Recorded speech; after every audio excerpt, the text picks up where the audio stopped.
quoi cet endroit de fou là? C'est le métro du futur ça gros. Ah là, attends-nous là, il y a un truc chelou. Eh mais gros, moi j'ai déjà vu ce genre d'artefact. Tu penses qu'on peut gratter un billet avec ou pas? C'est archi possible gros. On est archéologues amateurs. On va au Louvre là. Ah ouais? Et ça se passe bien? Bof, parce qu'en fait il y a plus de temps pour Paris donc...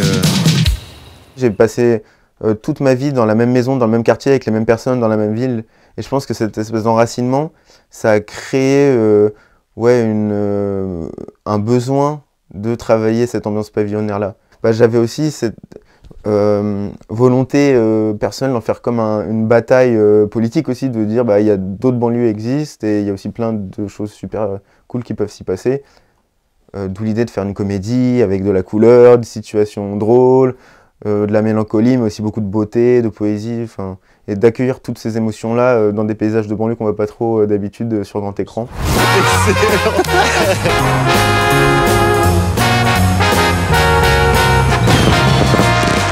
Sachant que de base, tous les films que j'ai envie d'écrire, ils se passent en banlieue, ils sont politiques forcément, que je le veuille ou non. Et c'est vrai que je veux toujours travailler une question sociale ou... Enfin, pour moi, le cinéma, il doit être politique. Sinon... J'avoue, je le trouve vain, quoi. Alors, j'ai les classiques, le Neymar, le Cristiano, mais il y a aussi le Mbappé. Il y a un viande hachée, sinon il me reste des tenders, et puis sinon il y a toutes les sauces. Algérienne, Biggie, Mayo, Valéry Giscard d'Estaing, Samouraï, etc., etc. Il y a cette poésie, cet humour qu'il apporte dans ces films qui me touche vachement, quoi. J'ai l'impression de faire un acte...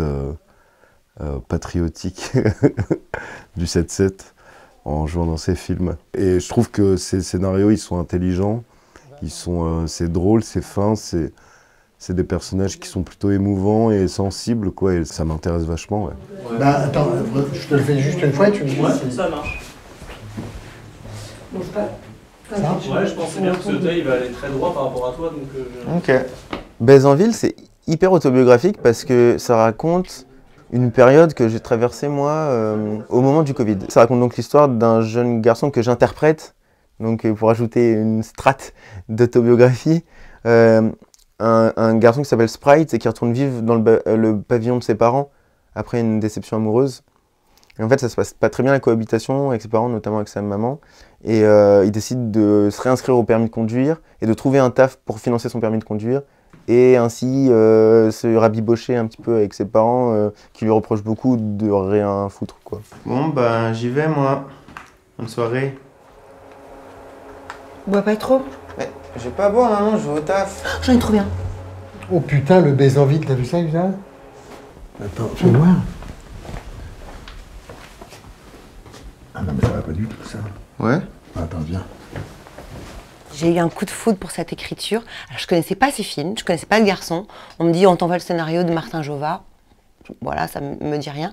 Mais j'ai vraiment eu un coup de foudre de cette écriture, quoi. Vraiment, après, depuis, j'ai vu tout ce que je pouvais trouver le concernant. Qu'est-ce que c'est que d'être un jeune homme aujourd'hui? Donc, il y a la vision du père, confronté à ses parents, confronté à des modèles masculins, confronté à la sexualité, et mine de rien, comme ça, il définit un caractère, quoi. C'est quand même une bonne expérience aussi, quand on est réalisateur, d'aller voir un tout petit peu de l'autre côté, de comprendre, tout d'un coup, de voir des trucs qui peuvent nous agacer, ou gêner, ou déstabiliser des acteurs et tout. C'est quand même bien d'aller regarder. Je sens cet esprit-là, cet esprit de vraiment capter le moment dans lequel on est. Et au fond, c'est pas si courant que ça. Ça, c'est du baise en ville, fiston. Ok. Petite poche pour la brosse à dents. Poche à capote, putain. Il en reste une. Ok. Tu sais que c'est grâce à ça que j'ai rencontré ta mère. Qu'est-ce que j'ai niqué avec ça? Mais qu'est-ce que j'ai niqué? Non, vraiment, ouais. Je veux pas savoir, papa. Ouais, mais c'est comme ça que t'es né, tiens, prends ça. Vu que je suis jeune comme réalisateur et que je parle de personnages comme mon âge, il y a forcément un gap avec des gens qui auraient, par exemple, des cinéastes plus installés, qui auraient... en France, on fait des films assez tard, quoi, en général. Et non, et je pense que c'est plus compliqué de saisir un enjeu de ma génération quand on a 20 ans de plus. C'est juste ça, tu vois. Et moi, je peux être dans une forme de synchronicité avec une jeunesse. Mais je suis même plus si jeune que ça, au final j'ai 28 ans, tu vois, donc je commence déjà... Mais je suis resté un peu connecté à un truc de quand même adolescent. Et ça, je pense que c'est juste rare d'avoir des cinéastes adolescents qui peuvent faire des films.